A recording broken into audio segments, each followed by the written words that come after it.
Evening. Kate's loft in the Shoreditch district, which she had bought with her first substantial bonuses from Cloudtech. A space with high ceilings, brick walls, cluttered with books, blueprints, and generously flooded with the warm light of lamps. On one wall, in an expensive but simple frame, hung that very child's collage. Next to it, a photo of the quantum team and her diploma. At the other end of the wall, a huge whiteboard covered in formulas and schematics for the next big project. Kate stands on the balcony, leaning on the railing. London in the evening, a sea of lights pulsating with life. Downstairs in the living room, Ruby is helping Emily get ready for bed, telling some incredible story about fashion fairies. Damien is supposed to stop by later to discuss a crazy idea about quantum computing, not for work, but simply because they both find it interesting. She looks at the city, which was once her prison and is now her home, her stage, a field for endless possibilities. She thinks of the path she has traveled, from a candle on a lonely cake to the spotlights of an international stage, from a quiet voice whispering "don't disturb" to a confident tone changing paradigms, from a woman who waited for permission to live to a woman who gives that permission herself to herself, and looking at her daughter sleeping in the next room, to the next generations.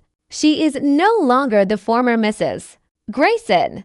She is not even Sugar anymore. That pseudonym remained in the past, like a rock star's teenage alias. She is Kate Reed, architect of the future, mother, friend, colleague, human. A light breeze from the Thames touches her face. She closes her eyes and smiles. Not the happy smile of a goal achieved, but the deep, calm smile of a person who is finally exactly where they should be, in their own hard-won, infinitely precious freedom. The end. The silence in the London penthouse on Berkeley Square was of a particular quality, thick, steeped in loneliness and money. It didn't press down, rather, it enveloped, like an expensive yet unbearably heavy robe. Kate stood in the middle of a living room where every object screamed of impeccable taste and a complete absence of soul. In her hands, she held a plate with a perfect miniature cake. On it burned a single candle, its flickering flame reflected in the floor-to-ceiling window, beyond which an October evening was fading. "Happy birthday, Kate," she whispered into the absolute silence. "Happy birthday, dear, abandoned fool." The florist had sent white orchids. Elliot's assistant a box of exquisite pralines with an impersonal business card. Even the concierge had waved to her this morning with his usual congratulations, Mrs. Grayson. The world remembered, politely, distantly, by the calendar. And the one person in this world for whom this day should have meant something, her husband, Elliot Grayson, seemed to have crossed this date off his flawless, Swiss clock-like life. Again, she closed her eyes, and before her, like a cursed cinema, images floated. Not of their shared happy moments, there were almost none, but layers, strata of 7 years of marriage. The first year, timid hope, attempts to warm this man, Emily's birth. The third year, the first cracks, his total immersion in business, her transformation into the perfect, yet lonely mistress of this golden aquarium. The fifth year, his sudden transfer to New York. A temporary measure, Kate. A year, 2 at most. He took Emily for better schools, for socialization. She stayed to oversee the London office, to lay eyes with the board. 2 years of calls that grew shorter. 2 years of emptiness that ate away at her from the inside. She blew out the candle. A wisp of smoke drifted towards the ceiling, dissolving in the sterile air. The darkness outside became absolute, and in that darkness, a decision was born, desperate, insane, final. She would not wait any longer. She would go herself, unpredictably, without warning, like a hurricane into his calibrated world. This was her last gamble, her ultimatum to herself. Either she would shatter this icy shell now, or she was afraid to articulate. An hour later, her suitcase, packed not so much with things as with ghostly hopes, stood by the door. The ticket for flight B179 London, New York glowed on her phone screen. She looked at the city lights, which had been both her home and her prison. "I'm flying to save our marriage, Elliot," she thought with bitter irony. "Be ready. Or don't be. I'm past caring." The townhouse on East 74th Street was exactly as she had imagined. An impeccable Federal-style façade, a door painted dark blue, a brass plaque with the laconic Grayson. Nothing superfluous, nothing homely.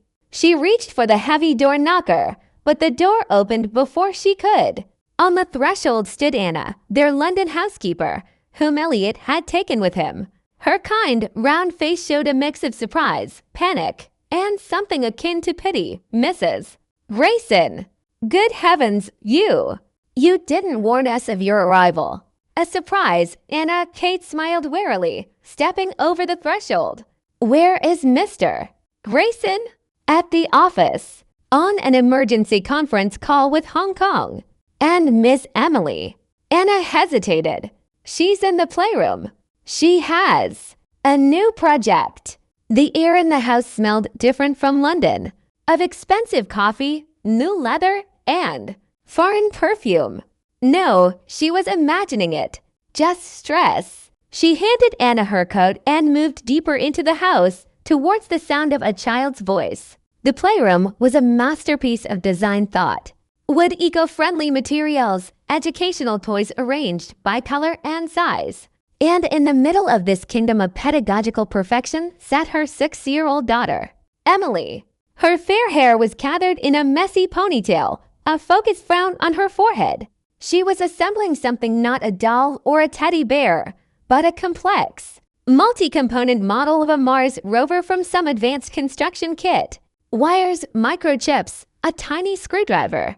"Anna, look," Emily said without looking up, in a bright, businesslike little voice. "I almost connected the solar panels. Daddy said if I finish it by tonight, we'll go to the new interactive planetarium." Kate's heart clenched, not with pride, with an icy stab. Before, in London, her daughter would squeal with delight at her appearance, hug her legs, drag her to show her drawings. Now she was a mini version of Elliot. Purposeful, focused, absorbed in a task. Kate took a step. Her shadow fell on the assembly schematic. Emily finally looked up. Big gray eyes, an exact copy of her father's, widened. There was no joy in them, no tears, only pure, genuine surprise. "Mommy, you're here." "Hi, sweetie." Kate forced a smile, her voice sounding unnaturally high. "What's this impressive thing you have?" Emily looked at her puzzled for a second, as if the question was too silly, then waved her hand, already returning to the microchips. "A present for Daddy. Don't disturb, please, or I'll get the wires mixed up." The sequence here is very important. The words "don't disturb" hung in the air like a slap. Kate took a step back as if from a physical blow. She felt the floor giving way beneath her. She wasn't a mother visiting her child. She was an interruption, an unnecessary element in the finely tuned mechanism of their life with her father. "Of course, darling," she whispered. "Sorry." She stepped out into the hallway, leaning against the cold wall. From the playroom came the tearful muttering of her daughter, addressed to the robot. Kate closed her eyes. "You've already lost, without even starting," whispered an inner voice. But she didn't yet know that the main battle, the most humiliating one, awaited her in the study upstairs, where she would be met not by her husband, but by the CEO of Grayson Holdings, who had no time for sentiment. The morning after was strange. There was no hangover from tears or wine. There was a hangover from clarity. It pounded at her temples with a cold, relentless reality. Kate woke up in the guest bedroom, their master bedroom he had, of course, turned into an office, and the first thing she did was not check her phone, hoping for a message from him. She simply lay there and watched a sunbeam slowly crawl across the wall, illuminating an impersonal engraving of the Golden Gate Bridge. A foreign city, a foreign room, a foreign life. She got up and acted with methodical, almost mechanical precision. She retrieved her suitcase, not the huge one with evening gowns just in case, but the compact, carry-on sized one. Packed the bare minimum. Jeans, sweaters, her laptop, a folder with documents. Everything that was truly hers. The haute couture dresses. The jewelry from his safe-all that remained in the closet-like museum exhibits of her past life. Descending the stairs with the suitcase in hand, she felt not sadness, but a dizzying lightness, as if she had shrugged off an invisible, unbearable weight. Anna was waiting for her in the hall. The housekeeper's face showed genuine anxiety. Mrs. Grayson, you're leaving, Mr. Grayson hasn't come down yet. Perhaps you'll have breakfast? I made your favorite pancakes. Anna's voice trembled. She seemed to be the only one in this house who still saw a person in her, not a function. Kate stopped and set down the suitcase. She smiled this time. The smile was real, sad, but warm. Thank you, Anna. You've always been kind to me. But no, I'm flying back to London today. She took a thick white envelope from her bag. On it was written one word, Elliot. And this, please give it to him when he's free. It's personal documents. Anna took the envelope as if it were hot. But you just arrived. Miss Emily. She'll miss you. It was a last-ditch lifeline thrown out of pity. Kate looked upstairs, from where Emily's restrained laughter could be heard.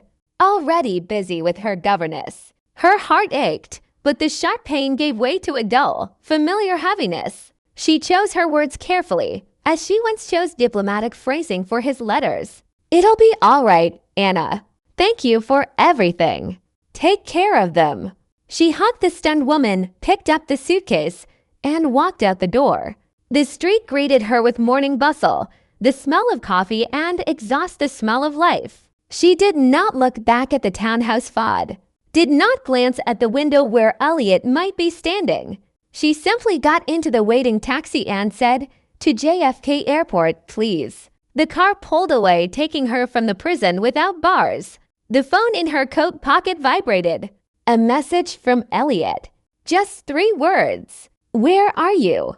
Come back. She looked at the screen, then at the city coming to life outside the window. And for the first time in 7 years, she did what she had never even dared to dream of before. She deleted the message without replying. Then she blocked the number.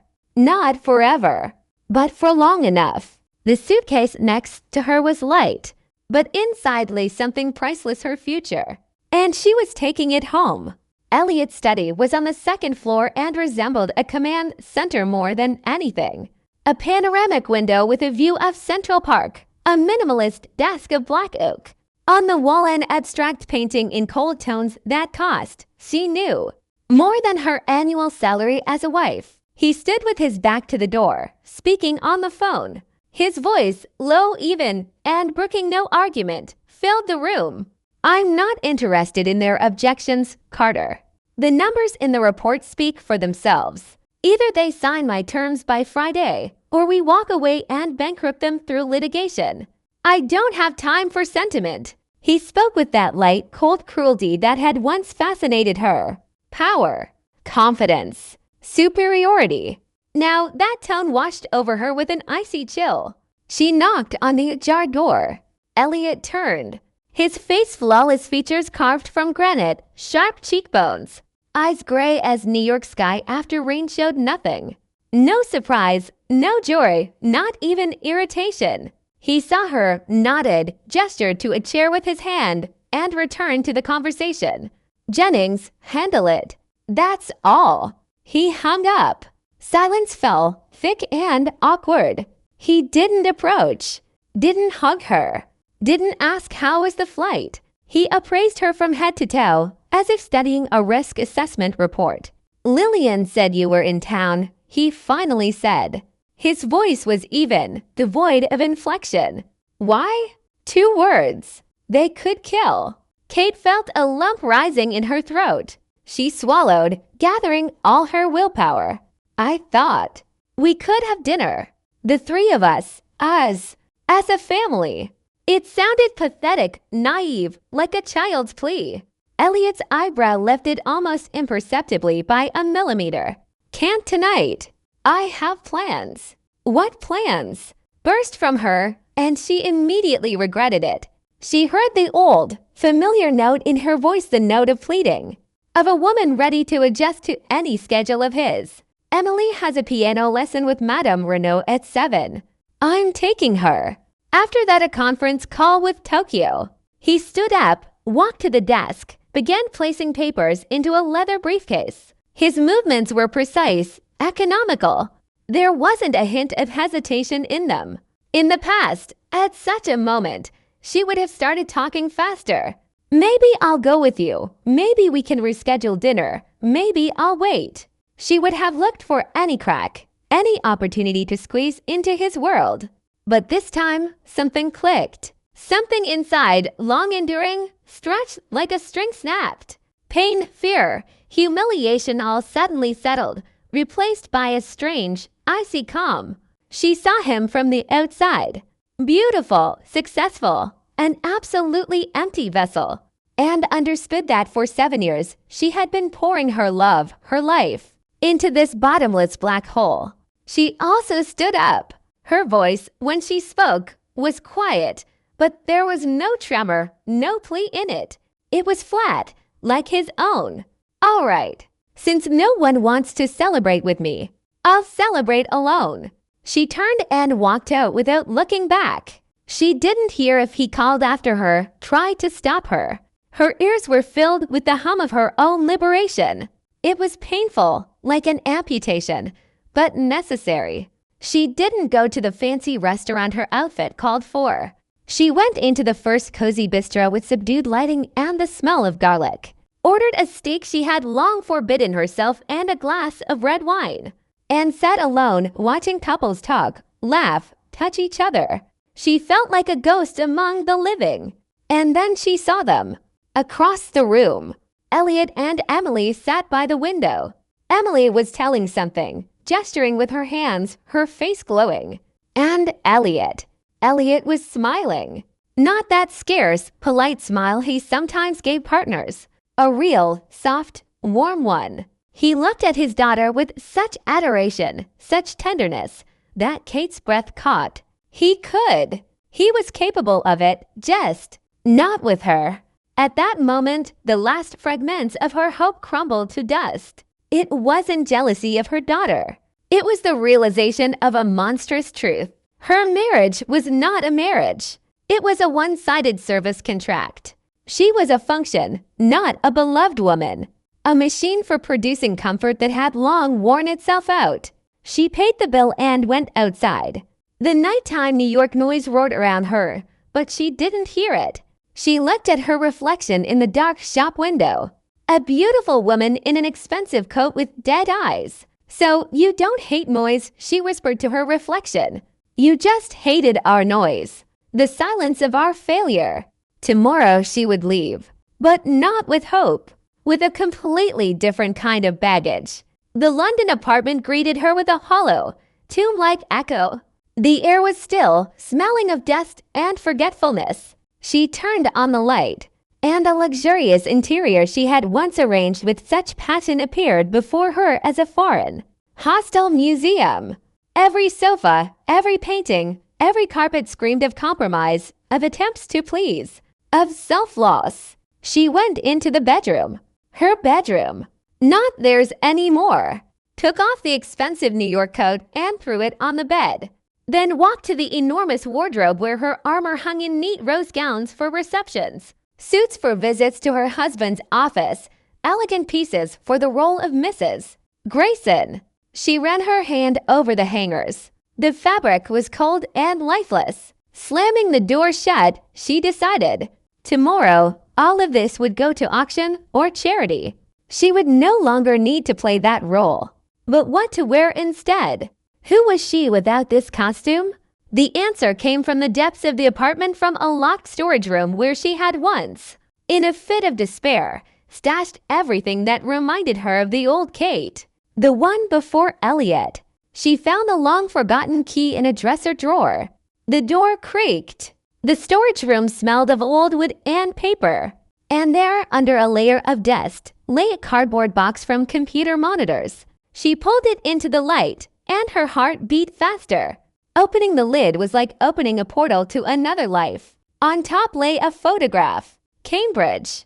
A rainy day. 5 young, drenched, wildly happy people hugging in front of an old laboratory building. In the center her. Not Kate Grayson, but Kate Reed. Hair in a messy bun, holding a flimsy hackathon winner's cup in her hand. A t-shirt with Quantum Team printed on it. Her eyes in the photo burned with such fervor, such confidence, that she now felt ashamed. Where had that girl gone? Under the photo of first-class honors degree in computer science. Under that blueprints, code printouts covered in her notes. And separately in an envelope, several letters. Job offers from Google, from a startup in California, from a research group at MIT. All dated the same year, the year she met Elliot at a charity gala. She remembered how he had said then, looking into her eyes, intelligence and beauty a rare combination. Ashamed to waste it on endless lines of code in a Silicon Valley basement. The world is at your feet, Miss Reed. Let me show it to you. And she had let him. Closing that box, crossing out those offers. Believing that his world was the coveted world at her feet. There were no tears. Only cold, ruthless anger. At him, no. At herself. For such a monstrous, such a voluntary surrender. At that moment, the phone on the bed vibrated. The screen glowed. Emily. Instinctively, her hand reached to answer. An old habit, an old hope for a drop of warmth from her daughter. But her fingers froze a centimeter from the screen. What would she hear? Another mom, don't disturb. A story about how great her day at the planetarium with Dad was. A request to buy another expensive toy. No, not now. She was too fragile now, too new. The old Kate would have lunged for the phone like a drowning person for a straw. The new Kate Reed slowly lowered her hand. She let the call go to voicemail. This was the first, incredibly difficult, but necessary act of setting boundaries. A boundary between self-pity and self-respect. She sat down at her laptop, not the ultra-thin MacBook gifted by Elliot, but an old, battered one with a Ctrl plus Alt plus Delete sticker on the lid. It booted up with a whir of fans, as if waking from a long hibernation. She opened a browser and typed the address of CloudTech, one of the most innovative and fast-growing tech companies in Europe, headquartered right here in London. A banner on the homepage boasted, "Seeking paradigm-shifting talent. Join us." She opened the careers section, then senior developer and architect vacancies, and began to write. Not the resume of Mrs. Grayson with her experience in organizing charity events and household management. She was writing the resume of Kate Reed, Cambridge graduate with first-class honors, winner of national and international hackathons, co-author of several patents in machine learning patents that, she now realized with bitterness, had been filed under Elliot's company. She wrote about the Kerberos project, an adaptive neural network system she had created at university, and which, she suddenly recalled from Elliot's conversations, was now used in his own financial algorithms. She wrote all night, at first timidly, then with growing confidence. Every word written was a brick in the wall between her and her past. Every line of code she remembered and added to her portfolio was an incantation summoning her former strength. When dawn began to gray outside the window, she leaned back in her chair. On the screen glowed a finished, daring resume. And the email address she had listed as the contact was not the shared one she had with Elliot. It was an old Gmail account, kate.reed.quantum@gmail.com. It had been waiting for her for 7 years. She hovered the cursor over the send button and froze. Fear gripped her. What if they rejected her? What if she had forgotten everything? What if she was no good after such a long break? And then she pictured his face, his cold, appraising gaze, his "I have plans." And that decided it. She clicked the button. The email went off with a quiet whoosh. In the empty, silent apartment, Kate Reed laughed quietly. It was a strange, hoarse sound, unfamiliar to these walls. The sound of a beginning. The first week passed in a fever of activity meant to drown out the inner panic. She sold or gave away half her wardrobe, rearranged the furniture, turning the sterile living room into a cozier, more chaotic space with books and a large desk, bought a huge whiteboard and started brushing up on mathematics, algorithms, programming languages. Her brain, long dormant, was waking up with creaks and pains, but it was waking up. A response from CloudTech came faster than she expected. Not a rejection, but an invitation for an interview. An in-person interview. In 3 days. Panic overwhelmed her with renewed force. She remembered nothing. She was an imposter. But the panic was of a different kind now, not the fear of emptiness, but the fear of not measuring up to her own standards. And that was invigorating. The interview was hell. Not because they tortured her, but because she tortured herself. The technical part took place in a room with 4 senior developers. They asked about query optimization, nuances of working with TensorFlow, her vision for development. She answered, at first hesitantly, stumbling. Then, when one of them, a man with a tired face and a sharp gaze named Simon, asked a tricky question about a weak spot in her old Kerberos system, something clicked inside her. She stood up, walked to the whiteboard in the room, and forgot everything. The fear, Elliot, her former self. Her hand automatically began writing formulas, drawing dependency graphs, and schematics. She talked about the problem she hadn't solved back then, about possible solutions now, her voice growing stronger, filled with that long-forgotten passion and confidence. She wasn't an applicant, she was a researcher sharing a discovery. When she finished, silence hung in the room. Simon looked at the board, then at her. His face was unreadable. Interesting, he finally said. An unorthodox approach. But you have a 7-year gap, Miss Reed. The IT world doesn't stand still. What have you been doing all this time? The question she feared most. The old Kate would have started making excuses, talking about family relocations. The new Kate Reed straightened up and looked him directly in the eye. I was managing a complex, multifaceted project with high stakes and zero tolerance for error. It taught me stress resistance, time management, and the art of negotiation with incredibly difficult stakeholders. She allowed herself a slight, almost invisible smile. And in my spare time from the project, I kept my professional skills current. As you can see from my answers, Simon grunted. It was unclear whether he accepted this answer or not. And then the door to the meeting room opened. He walked in. Damien Holt, founder and CEO of CloudTech. His photos were in every business article. Young, barely over 40, with a reputation as a genius and an eccentric. He didn't look like an industry titan in ripped jeans, with unruly dark hair and lively, curious eyes. His gaze slid over the committee, then stuck to the whiteboard covered in her writing. He came closer, studying the formulas. Then he turned to her. Who wrote this? He asked simply, pointing to the central part of the schematic. I did, said Kate.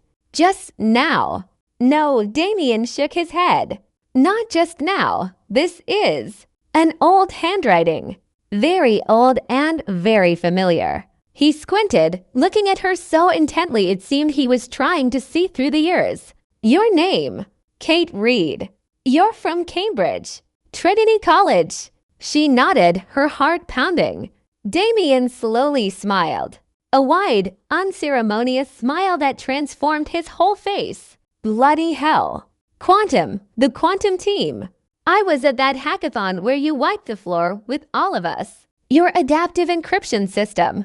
We spent half a year dissecting it in our lab. You're that Sugar. The room gasped. Even Simon raised an eyebrow. Sugar, that was a legendary, almost mythical name in certain circles. A ghost hacker whose work on hacking obsolete security systems a decade ago had forced an entire industry to revise its standards. No one knew who it was. Kate blushed. She thought that pseudonym had sunk into oblivion forever. That was a long time ago. Student bravado, she mumbled. Bravado. Damien laughed. That was genius in its purest form. You disappeared. Everyone thought you'd been recruited by Denso or vanished into some corporate sweatshop. His gaze grew more serious. What happened to you, Kate Reed? And under that direct, non-judgmental, yet infinitely interested gaze, she told the truth, briefly, without self-pity. I got married. For 7 years. It was my personal, voluntary version of witness protection. Now I'm back. Damien looked at her, and in his eyes, she saw not pity, but understanding, and something resembling respect. Well then, he said, looking around at the committee, I think we're wasting Miss Reed's time here. And ours. Simon, are you done with your difficult questions? Simon spread his hands. In light of the recent revelations, my questions seem ludicrous. Excellent, exclaimed Damien. Kate, welcome to Cloud Tech, your department R&D. Your boss me. Your first task to figure this out, he jacked his finger at her own writing on the whiteboard, and turn it into a working prototype. You have a month. Welcome home. He extended his hand. She took it. His handshake was warm and firm. It wasn't the handshake of an employer. It was the handshake of an old comrade in arms who had finally found his lost soldier. Leaving the Cloudtech building onto the London streets, Kate couldn't immediately comprehend what had happened. She had gotten a job. Not just a job, a dream. Recognition. Her past, her present, and her future had suddenly converged at a single point. And that point's name was Kate Reed. She bought an expensive cappuccino and a cinnamon bun on the way, sat on a bench in a small square and watched people. She was one of them. Not a ghost in a gilded cage, but a person with a job, with goals, with a name. Her pocket vibrated. A notification from the courier service. Her personal belongings from the New York townhouse had arrived in London. Anna had carefully packed and sent everything. Kate opened the tracking number. The package was already at the sorting center. She threw her head back, feeling the weak London sun on her face. For the first time in many, many years, she felt not emptiness, but fullness. And that was more frightening and more wonderful than anything. Helped her choose the color of the night sky just before dawn, very you, her friend had said. Her hair was pulled back into a severe but not perfect bun. Minimal makeup. She wanted them to see her, not a mask. Backstage smelled of coffee, nerves, and expensive perfume. Damien stood beside her. Ready? He asked quietly. No, Kate answered honestly. And I never will be. So I'll go now. She took a deep breath and stepped into the light. Blinding spotlights. A sea of faces merging into a dark spot. The silence that fell after her name was announced. For a second, panic gripped her. What am I doing here? I'm a housewife playing scientist. But then her gaze fell on the front row. There sat Damien, Simon, and her team. Damien gave a thumbs up. A simple, silly gesture.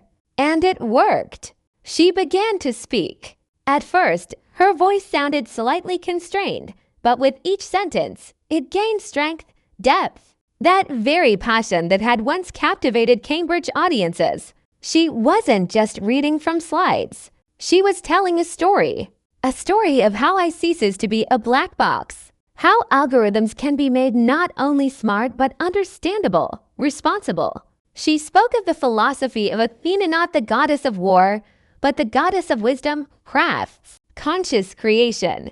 On the screen behind her, complex visualizations of neural networks, graphs, and models came to life. She used a laser pointer, explaining how her system uncovered hidden biases in data, how it interpreted its own decisions.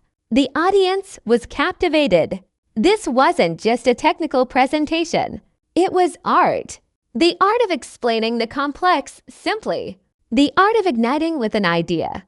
And in the depths of the hall, in a VIP box, sat Elliot. He wasn't breathing. He watched the stage, and his brain refused to connect to images. His Kate. Quiet, compliant, always in the background with a perfect smile for the cameras. And this woman, commanding, brilliant, radiating such confident power that it was physically palpable in the hall. Her voice, which he was used to hearing in whispers or timid questions, now sounded like a clarion call. Her gestures were broad, proprietary. She owned the stage. He listened to the words but didn't grasp the meaning. His consciousness clung to details. The new dress, the new hairstyle, the fire in her eyes, which he had never seen before. Or rather, he had, once. On that very student photograph he had once found and set aside with mild disdain, cute, naive. Beside him sat his partner, Carter. "My God, Grayson, look. Isn't that your, well, ex, right?" Carter whispered, impressed. "I had no idea she was this. I thought she was just, decoration." Elliot didn't answer. His throat was dry. He felt a strange, aching sensation he couldn't identify. Pride? No. Humiliation? Close. But strongest of all was realization. The realization that he had been blind. That he had possessed a diamond, mistaking it for glass. And now that diamond, polished by other hands, was shining for all to see. And its light was hitting him right in the eyes. At that moment, Kate on stage finished her main speech. The screen displayed questions. The audience erupted in applause. Not polite, but deafening, sincere. People stood up. She, slightly embarrassed, smiled and nodded. And then a man from the front row stood up, silver-haired, with an eagle-like profile. Professor Jonathan Black, a living legend of computer science, a member of the Eurotech board. The hall fell silent. Miss Reed, his voice, quiet but clear, carried through the microphones. "Stunning work. Allow me to ask an unconventional question. At the core of Athena, I see echoes of a much older, almost folklore system in our circles, the adaptive crypto protocol Prometheus. The work of that very anonymous author Sugar. Tell me, is this merely a coincidence of architectural principles? Or do I have the honor of seeing Sugar herself in the flesh?" An excited murmur swept through the hall. Kate on stage froze. She met Damien's gaze. He gave an almost imperceptible nod. "Your move." She stepped closer to the edge of the stage, took the microphone. "Professor Black," she said, and notes of that very student audacity sounded in her voice. "Prometheus stole fire from the gods. Athena was born from Zeus's head already in armor. One was a rebel. The other is an heir. But yes, they share DNA." She didn't say yes directly, but she said enough. A commotion began in the hall. The whisper Sugar, "It's her," grew like a snowball. Cameras buzzed, pointed at her. She stood at the center of this storm, calm and smiling. She had confessed to the whole world. For Elliot, this was the final, crushing blow. Sugar? He had heard that name. His tech geeks sometimes spoke of Sugar's hacks, her elegant and traceable attacks on obsolete systems, with reverence. It was a ghost, a hacker ghost. And that ghost was her, his wife. The one he had told not to clutter your mind with nonsense when she tried to talk about her work. The one whose patents he had calmly appropriated for his company without bothering to list her. As a co-author, he stood up. He needed air. Staggering, he walked out of the box into the dimly lit corridor behind it. He felt physically ill. His world, clear, predictable, built on his own superiority, was cracking and crumbling before his eyes. And on stage, Kate answered questions, deftly parrying skeptics' remarks, brilliantly explaining details. She was incredible. And she was absolutely, finally not his. The Eurotech conference hall resembled frames from a sci-fi movie. Neon lighting, giant screens, the hum of hundreds of voices mixed with electronic music. The air vibrated with the expectation of innovation. Kate stood backstage of the main stage, clutching the clicker for her slides in sweaty palms. She wasn't wearing a business suit. but an elegant yet daring dark blue dress that Ruby had helped her choose the color of the night. Sky just before dawn, very you, her friend had said. Her hair was pulled back into a severe but not perfect bun. Minimal makeup. She wanted them to see her, not a mask. Backstage smelled of coffee, nerves, and expensive perfume. Damien stood beside her. "Ready?" he asked quietly. "No," Kate answered honestly. "And I never will be. So I'll go now." She took a deep breath and stepped into the light. Blinding spotlights. A sea of faces merging into a dark spot. The silence that fell after her name was announced. For a second, panic gripped her. What am I doing here? I'm a housewife playing scientist. But then her gaze fell on the front row. There sat Damien, Simon, and her team. Damien gave a thumbs up. A simple, silly gesture. And it worked. She began to speak. At first, her voice sounded slightly constrained, but with each sentence, it gained strength, depth. That very passion that had once captivated Cambridge audiences. She wasn't just reading from slides. She was telling a story of how I ceases to be a black box, how algorithms can be made not only smart but understandable, responsible. She spoke of the philosophy of Athena, not the goddess of war, but the goddess of wisdom, crafts, conscious creation.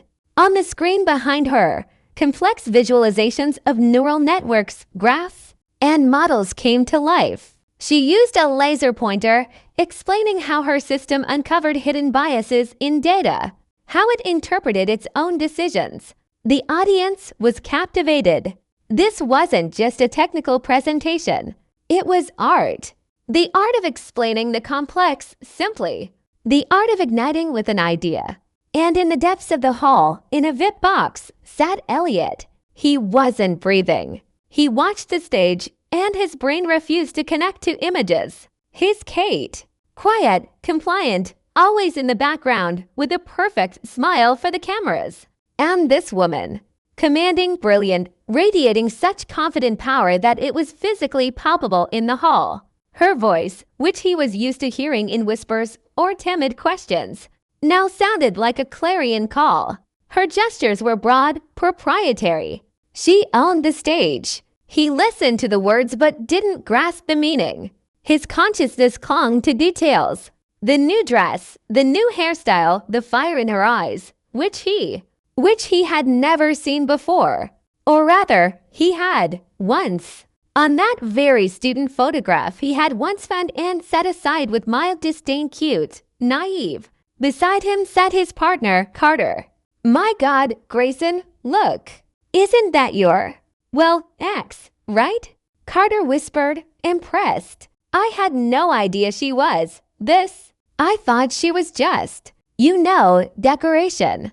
Elliot didn't answer. His throat was dry. He felt a strange, aching sensation he couldn't identify. Pride? No. Humiliation? Close. But strongest of all was realization. The realization that he had been blind.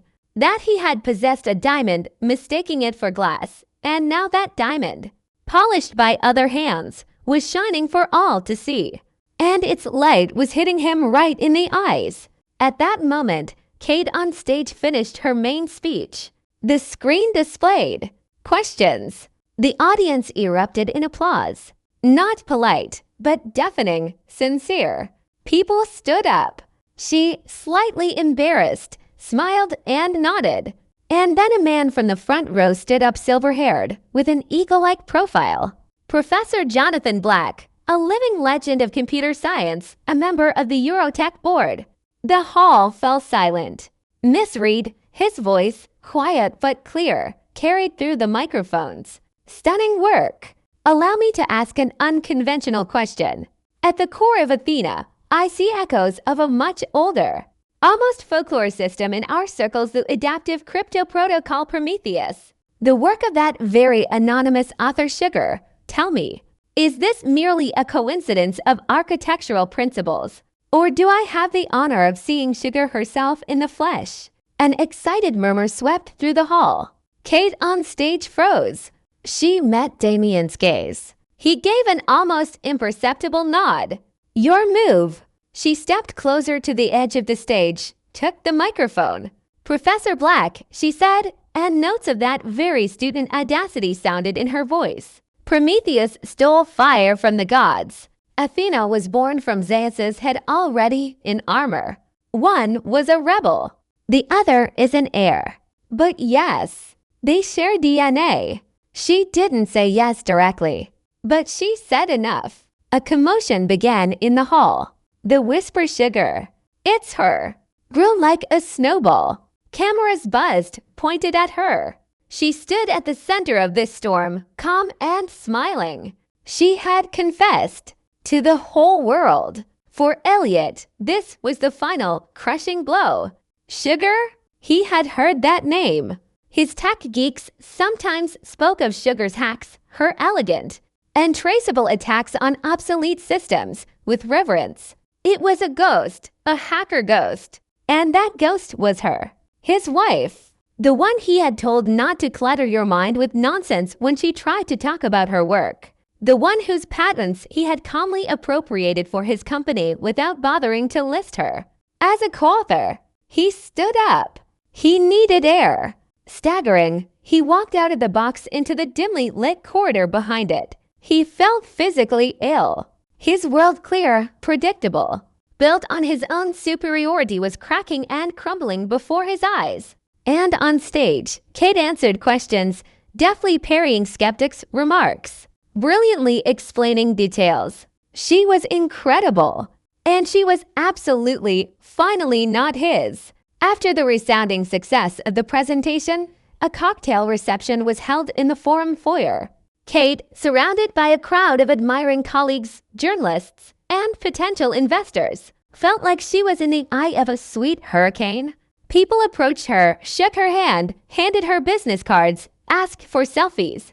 A reporter shouted, "Miss Reed, is it true you were under a deal with some corporation all these years?" She only smiled mysteriously. "Let's just say I had a very strict personal contract, but its term has expired." She looked around for Damien to have a celebratory drink with him, but at that moment, a shadow pushed through the crowd. Tall, straight, in an impeccable dark suit that seemed an anachronism in this crowd of hoodie-wearing geeks. Elliot. His face was pale, his lips pressed into a thin white line. His eyes, those cold gray eyes, now burned with a strange, feverish fire. "Kate." He said her name not as an address, but as an accusation. The sound of his voice made those around them instinctively step back, sensing drama. She slowly turned. All her muscles tensed, but her face remained calm, politely businesslike. "Elliot." She paused slightly. "Mr. Grayson, are you here on business?" He ignored her tone. "We need to talk, now. In private." His voice held the familiar command. The old Kate would have obeyed. The new one looked at him as if he were a bothersome stranger. "I'm busy, as you can see. Your fund can send an official inquiry to the partnership department at CloudTech if you have a business proposal." This infuriated him. He stepped forward, lowering his voice to a dangerous whisper that, however, was audible to everyone within 3 meters. "Enough of this comedy. Stop it. I know you're doing all this out of spite.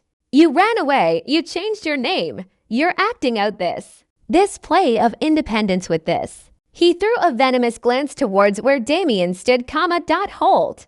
"Did you fall in love with him? Is this all because of him?" The silence around them became absolute.